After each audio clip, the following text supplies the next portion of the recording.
하박국 1장 1절부터 4절까지입니다. 제가 봉독을 해드리겠습니다. 선지자 하박국이 묵시로 받은 경고라. 여호와여, 내가 부르짖어도 주께서 듣지 아니하시니 어느 때까지리까? 내가 강포로 말미암아 외쳐도 주께서 구원하지 아니하시나이다. 어찌하여 내게 죄악을 보게 하시며 폐역을 눈으로 보게 하시나이까? 겁탈과 강포가 내 앞에 있고 변론과 분쟁이 일어났나이다. 이러므로 율법이 해이하고 정의가 전혀 시행되지 못하오니 이는 악인이 의인을 에워쌌으므로 정의가 굳게 행하여 지민이이다. 아멘. 오늘은 추수감사 주일입니다. 어떤 감사로 감사를 할까요? 여러 가지 감사의 조건을 생각할 수 있을 것입니다. 한 치 앞도 알 수 없는 불안한 세상에서 여기까지 우리의 생명을 연장시켜 주심이 감사합니다. 오늘도 이렇게 하나님 앞에 나와서 예배드릴 수 있는 건강을 주심도 감사합니다. 가정을 지켜주시고 인도에 오심도 감사합니다. 자녀손들을 건강하게 지켜주시고 인도해 주신 것도 감사합니다. 특별히 믿음으로 여기까지 살아오게 하신 것을 인하여 우리는 마땅히 감사해야 할 것입니다. 우리 대한민국 이 나라를 지켜주신 것도 얼마나 감사합니까? 특별히 우리 교회적으로는 헌당 감사 예배를 드릴 수 있도록 인도해 주신 은혜가 감사합니다. 요즘 헌당 예배는 정말 쉽지 않은 일인데 하나님의 특별한 은혜였습니다. 이러한 감사의 조건을 헤아리며 추수감사주의를 맞아 우리는 감사 헌금을 정성껏 드리고 풍성한 잔치로 감사하는 것, 그 이상의 어떤 의미가 있는가요? 또한 감사의 조건보다 힘든 일들이 많은 분들에게 추수감사절의 의미는 무엇일까요? 하나님께 감사하기 어려운 환경 속에 처해 있는 분들도 우리 주변에 너무 많이 있습니다. 금년 추수감사절을 맞아 어떠한 감사를 어떻게 하나님 앞에 감사해야 할지 우리 함께 고민해 보는 시간이 되었으면 좋겠습니다. 오늘 우리는 하박국 선지자를 통해서 그 해답을 얻을 수 있을 것입니다. 하박국은 하나님께서 이 세상을 정확하게 섭리하시고 인도해 가시는 것을 믿었어요. 그래서 하나님 앞에 따지고 항변하는 거예요. 하나님, 이 세상이 너무 불공평합니다. 불합리합니다. 하나님이 분명히 살아계신데 세상이 왜 이렇습니까? 살아계신 하나님께서 이 세상이 이렇게 잘못 돌아가고 있는데 하나님은 왜 침묵하십니까? 하나님 분명히 살아계시지 않습니까? 그래서 하나님께 항변할 수 없었던 하나님이 분명히 살아계신데 하나님 앞에 그래서 항변할 수밖에 없었던 거예요. 하나님이 살아계신데 왜 세상이 이 모양입니까? 오늘 우리는 하박국 선지자가 활동하던 그 당시의 역사적 배경을 먼저 살펴보는 게 좋을 것입니다. 북이스라엘은 BC 722년에 아수르에 의해서 완전히 망했습니다. 그리고 한 100여 년 정도 지났습니다. 이 남아있는 남방 유다 백성들도 여전히 정신을 못 차리고 있어요.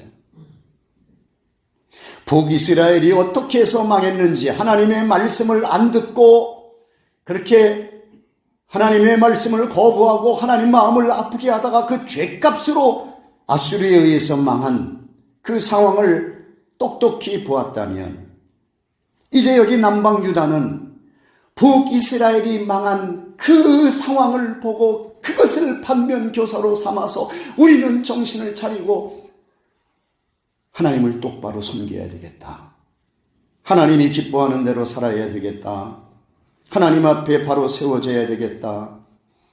그렇게 살았어야 했습니다. 하나님께서 선지자들을 통해서 잘못된 죄를 지적하며 너희는 하나님 앞에 돌아오라고, 하나님께 회개하고 돌아오라고, 그러면 살 것이라고 하지만 백성들은 안타깝게도 그 말씀을 듣지 않았습니다. 그러니까 하박국 선지자가 하나님께 하소연을 하면서 항변을 합니다.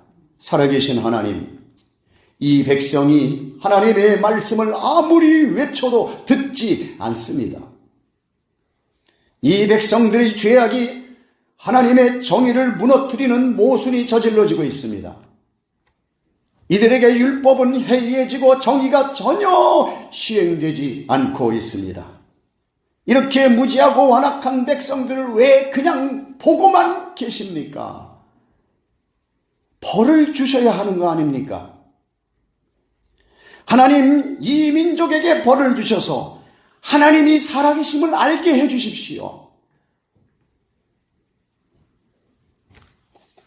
무지한 백성들을 보니까 속상해서 견딜 수가 없습니다. 하나님, 손 좀 봐주십시오.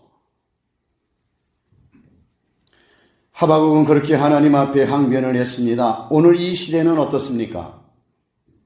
우리가 살아가는 이 시대에 얼마나 불합리한 일들이 많습니까? 하나님이 살아계시다면 어떻게 저렇게 악한 사람들을 그냥 놔두십니까? 어떤 사람들은 하나님 앞에 가증스러운 죄를 지으면서도 눈 하나 깜짝하지 않고 있습니다. 적당히 불법을 저지르고 편법을 써서 부를 축적하는 사람들도 많이 있습니다. 많이 배우고 똑똑해서 똑똑한 것으로 법망을 피해가면서 더 큰 죄를 저지르고 고위층에 올라서 온갖 부귀를 누리며 살아가는 사람들도 많습니다. 온통 사회 구조가 불법이 난무하고 하나님은 형식적으로 믿는다고 하면서 하나님의 뜻과는 전혀 상관없는 삶을 살아가고 있습니다. 이렇게 무지한 사람들에게 하나님이 살아계심을 보여주어야 하는데 하나님 왜 침묵하십니까?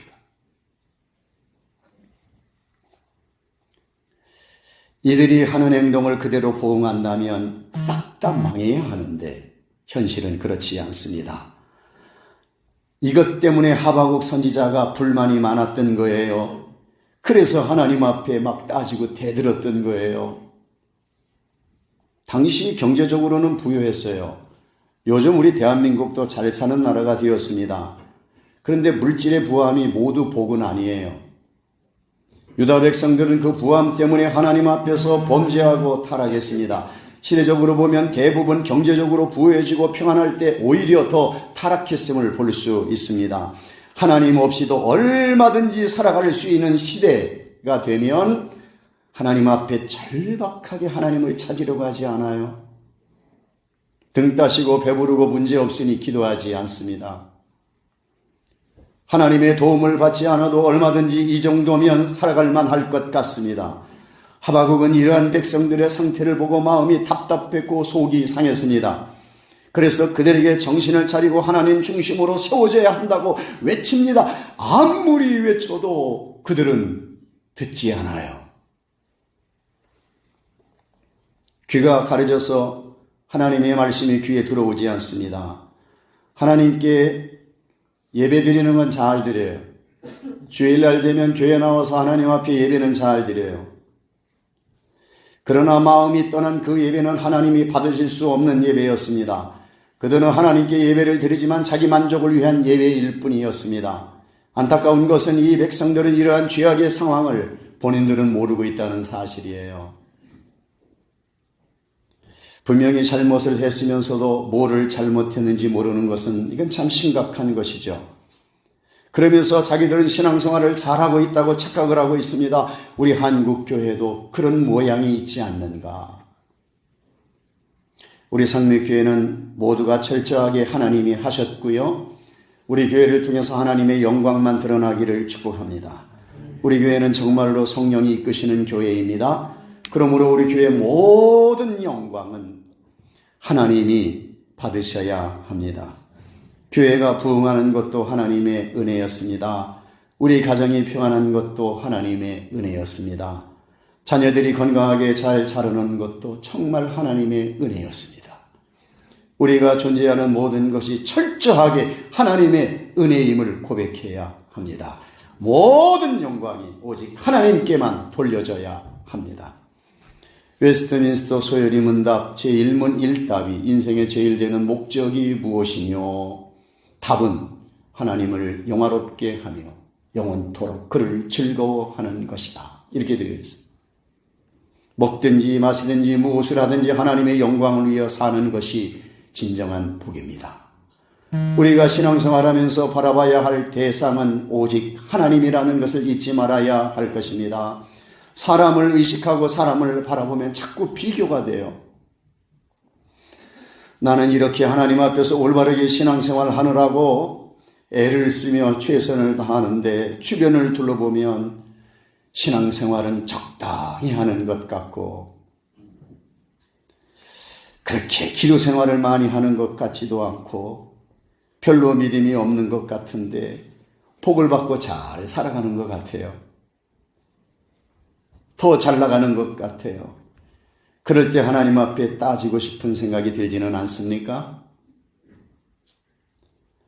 그래서 하나님은 참 불공평하다고 항변하고 싶지는 않습니까? 오늘 성경에 그런 것 때문에 힘들어하는 선지자가 등장을 합니다. 그 이름이 하바국이에요. 하바국이 호소합니다. 2절을 한번 읽어보겠습니다. 시작. 여호와여 내가 부르짖어도 주께서 듣지 아니하시니 어느 때까지리까? 내가 강포로 말미암아 외쳐도 주께서 구원하지 아니하시나이다.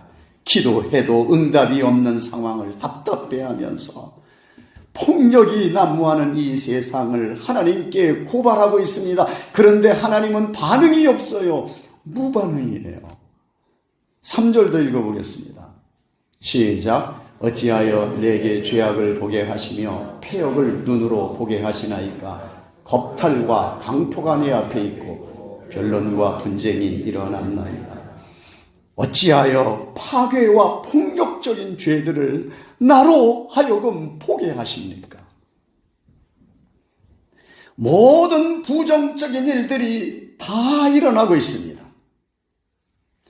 적당히 불법을 저지르며 타협하는 사람들이 더 잘 되고 있는 것 같습니다. 4절도 한번 같이 읽겠습니다. 시작.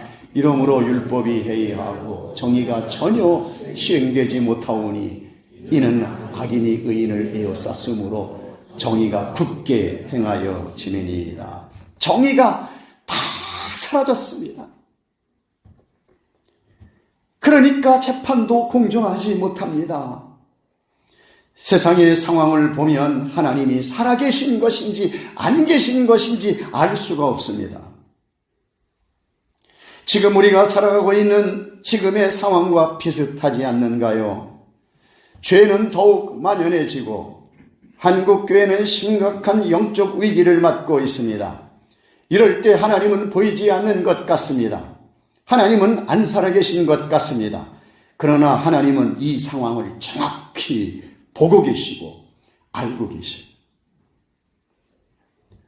그러므로 우리는 답답한 상황 가운데서도 여러분 낙심하지 말아야 합니다. 하나님은 지금의 내 사정을 정확하게 보고 계시고 알고 계셔요. 내가 고통당하는 것 다 알고 계셔요. 내가 하나님 앞에 바로 서기만 하면 하나님의 때에 반드시 합력해서 선을 이루게 하실 거예요. 여기서 우리가 절대로 놓치지 말아야 할 것은 하나님을 비즈니스 관계로 생각하지 말아야 하는 것입니다. 하나님은 우리의 거래 대상이 아니에요. 답답한 일이 있을 때 여러분 그 상황 앞에서 어떻게 해야 할까요? 겸손한 자세로 납작 엎드려 하나님과의 관계를 점검하는 자세가 필요합니다. 지금 처해 있는 상황이 너무 힘들어 하나님을 바라보기조차 힘들다면 정말로 겸손하게 하나님 앞에 무릎을 꿇고 하나님 앞으로 나가십시오. 하나님 나의 영적 상태를 비춰주십시오.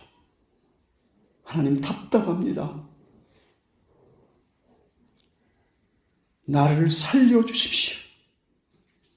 하나님 앞에서 눈물을 흘리며 기도하는 자리로 나아가십시오.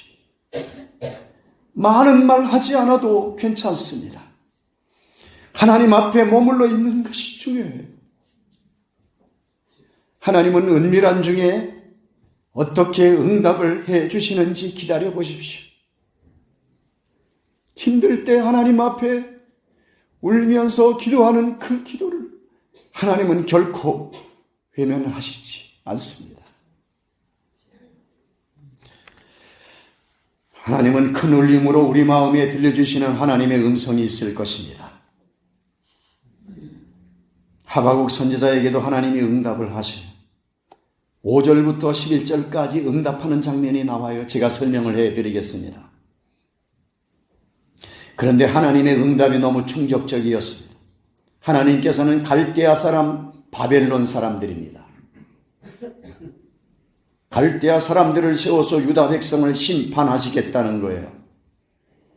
아마도 하나님의 마음도 많이 섭섭하시고 이 하나님의 백성들이 죄를 짓는 그 모습을 보면서 많이 속상하셨던 것 같아요. 아주 무서운 매를 들어서 유다 백성을 치시겠다고 하십니다. 그러니까 하박국이 놀래가지고 다시 기도합니다. 12절 이하가 바로 놀래서 기도하는 거예요. 하나님, 그것은 더 큰 문제가 아닙니까? 어찌하여 더 악한 이방 사람을 들어서 하나님의 백성들을 징계하실 수가 있습니까? 이거 더 불합리한 일 아닙니까? 이 백성을 심판하시려면 차라리 자연재해를 통해서 좀 깨닫게만 하시면 되는 거 아닙니까? 이 백성들 돌이키면 되는 거 아닙니까? 왜 이방 사람들을 들어서 치시겠다는 것입니까? 그래도 이 백성은 하나님이 택하여 세우신 하나님의 백성인 선민 아닙니까? 바빌론이 어떤 나라예요? 하나님의 백성들과 계속 적개적 관계에 있는 이방 나라입니다. 어떻게 하나님을 모르는 악한 이방 나라를 들어서 하나님의 백성들을 징계하실 수 있습니까? 하박국 선지자는 이 상황을 이해할 수도 없었고 받아들일 수도 없었습니다. 하지만 우리가 조심해야 할 부분은 하나님이 하시는 일이 내 머리로 이해가 안 돼도 여러분 하나님 앞에 따지지 말아야 돼요. 왜냐하면 하나님은 내가 봤을 때 잘못한 것 같아도 하나님은 언제나 옳으셔요. 하나님은 절대로 실수하지 않으셔요. 사실 바벨론은 유다를 심판하는 매로 사용하지만 나중에는 더 무섭게 심판을 당합니다. 그러므로 지금 당장 하나님이 하시는 일이 이해가 안 돼도 불평하지 않았으면 좋겠어요. 아무리 힘들고 어려워도 믿음으로 인내하고 극복하시기를 축복합니다. 아멘. 현재 내가 걸어가고 있는 길이 하나님과 동행하는 길이라면 그건 잘하는 것입니다. 주변에 일어나고 있는 모든 일은 잘못된 것이 하나도 없습니다. 아무리 불공평한 것 같아도 불평하지 말고 원망하지 말아야 합니다. 다윗은 셋째 아들 압살롬이 아버지를 죽이고 왕위를 차지하려고 달려들 때 할 수 없이 급하게 도망을 가야 하는 기가 막힌 상황에 처했습니다. 그때 계속 뒤를 따라오면서 돌을 던지고 티끌을 날리면서 다윗 왕을 저주하는 한 사람이 있었습니다. 그 사람은 시므이라는 사람이에요. 그때 다윗 왕의 주변에는 훌륭한 용사들이 함께했어요. 그 중에 아비사라는 장군이 죽은 개 같은 저놈을 당장 목을 베어 오겠습니다. 허락만 해 주십시오. 그런데 그때 다윗은 시므이를 죽이지 말고 가만 놔두라고 해요. 내 몸에서 난 아들도 내 생명을 헤아려 하거든 하물며 베냐민 사람이랴. 베냐민 사람은 사울과 같은 지파예요. 하나님이 아실 것이니 저 사람의 저주를 하나님께서 선으로 갚아 주실 것이라고 합니다. 다윗은 오히려 그런 것을 통해서 자신을 돌아보는 계기가 되었습니다. 이건 정말 쉽지 않은 일이에요. 우리는 대부분 누가 애매한 소리를 하면 신경이 쓰이고 잠을 못 잡니다. 어떤 사람은 그 문제를 반드시 따져야 되고 밝혀야 된다고 그렇게 말하는 사람도 있습니다. 그런데 여러분, 우리의 모든 부분을 하나님께 맡겨야 합니다. 하박국도 결국은 하나님의 뜻에 순종을 합니다. 기도하는 중에 하나님의 뜻을 깨달은 하박국은 결국 하나님께 굴복을 합니다. 3장에 가서 그 장면이 나와요. 하나님이 하시는 일을 정확하게 보았어요. 불합리한 것 같아도 그것은 하나님이 하시는 이름으로 옳은 것이었습니다. 그래서 하나님께 기도합니다. 3장 2절 같이 읽을까요? 시작. 여호와여, 내가 주께 대한 소문을 듣고 놀랐나이다. 여호와여, 주는 주의 일을 수년 내에 부응케 하옵소서. 거기까지만. 여기 수년 내에 부응하게 하옵소서. 오늘날 이 문구를 교회 숫자적인 부응의 문구로 사용하기도 하는데요. 그런데 사실은 이 말씀의 의미는 그런 의미의 부응을 말하는 것이 아닙니다. 여기 부응은 회복을 말하는 것인데요. 어차피 하나님의 심판을, 이 백성들이 하나님의 심판을 받아야 한다면 하나님 빨리 매를 깨려주시고 빨리 회복시켜주세요. 속히 회복시켜주세요. 예전에 하나님이 통치하시던 나라로 속히 회복시켜주세요. 그 회복입니다. 그걸 부흥이라고 그렇게 사용했습니다. 하나님의 나라의 회복을 원하는 간절한 마음으로 하나님께 기도드리는 것입니다. 하나님의 뜻을 감지한 하박국이 이제는 하나님께 기도합니다. 하나님이 하시는 일이라면 따지지 않겠습니다. 무조건 순종하고 감사하겠습니다. 그러면서 어떠한 상황까지 오게 되었는가? 16절에 보면 그 소리를 들었을 때 막 창자가 흔들렸다. 이스라엘 백성들 심판당한다는 소리를 듣고.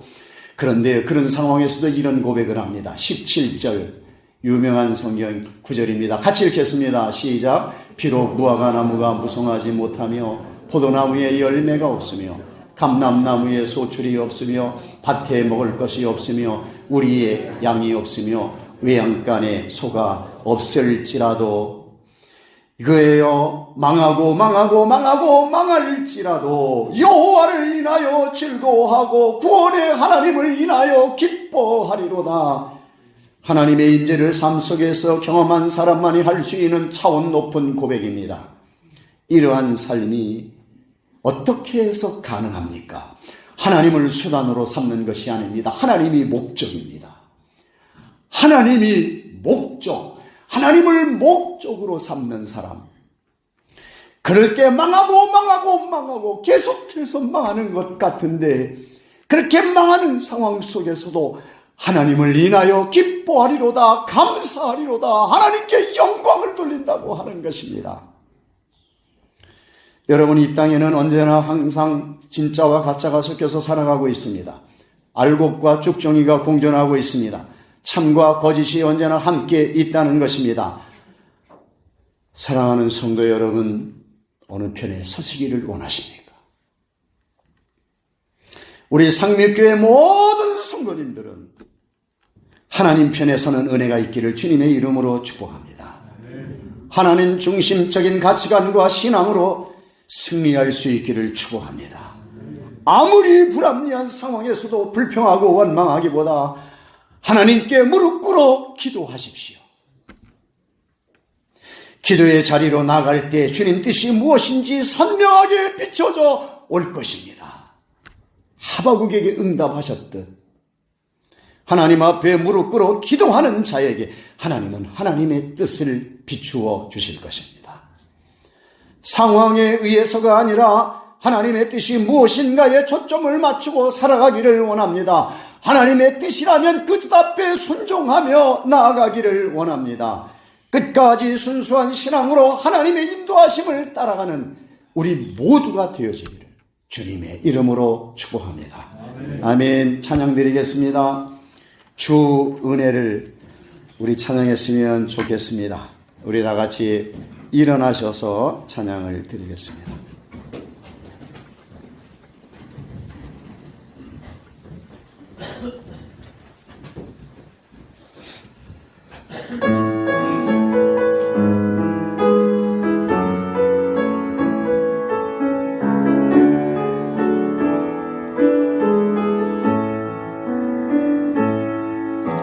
주 나의 모습 보네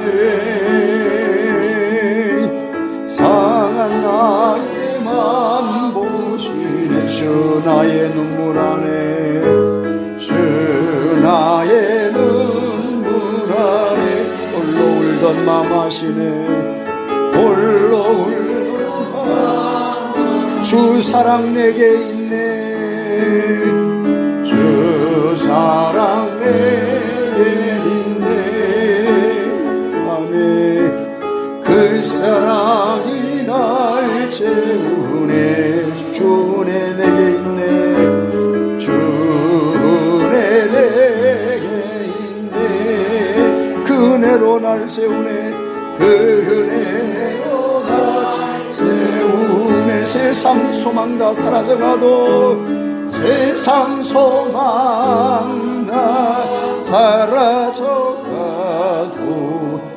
주의 사랑이 끝이 없으니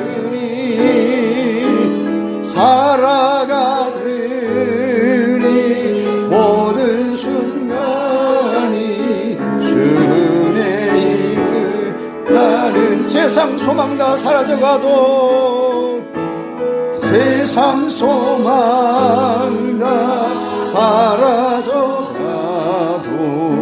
주의 사랑이 끝이 없으니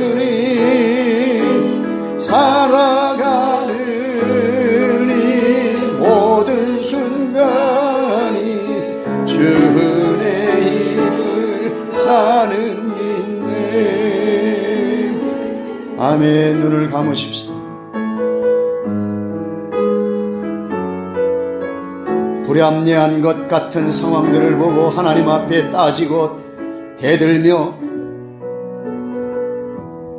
그렇게 항변했던 이 하박국 선지자와 같이 우리가 살아가는 세상 하나님 앞에 따지고 싶을 정도로 불합리한 일들이 우리 눈에 들어올 때가 있을 것입니다. 그러나 하나님은 분명히 살아계시고 우리의 일거수일투족 모든 것을 알고 계십니다. 그 하나님 앞에 모든 문제를 가지고 그 하나님 앞에 모든 아픔을 가지고 기도의 자리로 나가십시다. 무릎 꿇어 눈물을 흘려 기도하는 그 기도를 하나님이 결코 외면하시지 않습니다. 우리 가정의 문제, 건강의 문제, 자녀의 문제, 관계의 문제 모든 것을 끌어안고 하나님 앞에 나가 기도할 때 하나님은 우리의 기도를 들어주실 것입니다. 우리 가정이 하나님 은혜 가운데 붙들리기를 원합니다. 끝까지 하나님 인도를 따라가는 우리 가정, 우리 자녀들이 되게 하여 주시옵소서. 우리 가정을 축복하면서 통성으로 같이 우리 기도하겠습니다. 아멘. 주님 은혜를 부어 주시옵소서.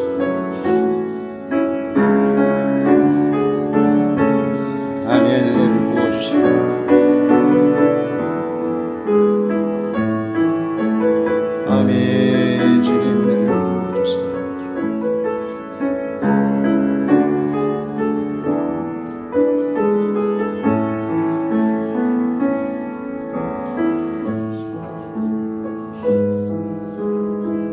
아멘. 주님 은혜를 부어주시오.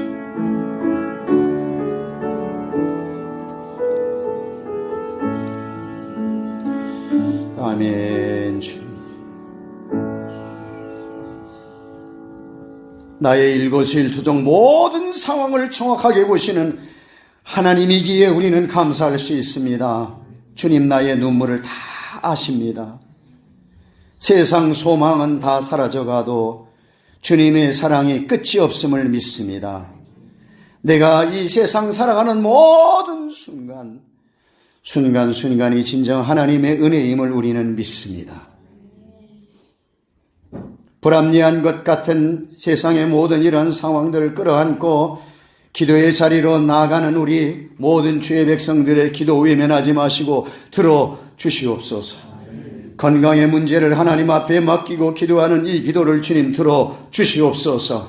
여호와 라파 치료하시는 아버지, 머리끝에서 발끝까지 주님 만져주셔서 치료되어야 될 모든 약한 부분들이 하나님 은혜 가운데 깨끗하게 건강하게 치료되게 하여 주시옵소서. 외양간에서 나온 송아지같이 뛰면서 하나님 앞에 주신 건강 가지고 영광 돌리며 감사할 수 있도록 주여 은혜를 부어 주시옵소서. 우리 자녀손들을 주님의 이름으로 축복합니다. 얽혀있는 모든 문제, 모든 관계의 문제들이 실타래가 풀어지듯 하나님 은혜 안에 술술 풀려지는 역사가 있게 하여 주시옵소서. 하나님의 은혜 속에 더 풍성한 감사로 영광 돌리며 살아가는 승리의 삶들이 되도록 은혜를 부어주시기 바라오며 예수님의 이름으로 축복하며 기도하옵나이다. 아멘. 우리 주님 예수 그리스도의 은혜와 하나님 아버지의 만극하신 사랑하심과 성령님의 감동하시고 감화하시고 역사하시고 교통하심이 어떠한 상황에서도 하나님을 인하여 감사 기뻐하고 그렇게 하나님만 바라보며 하나님 은혜로 살아가기를 다짐하며 출발하는 우리 모두에게 이제로부터 영원토록 함께 있을지어다. 아멘. 주님 축복합니다.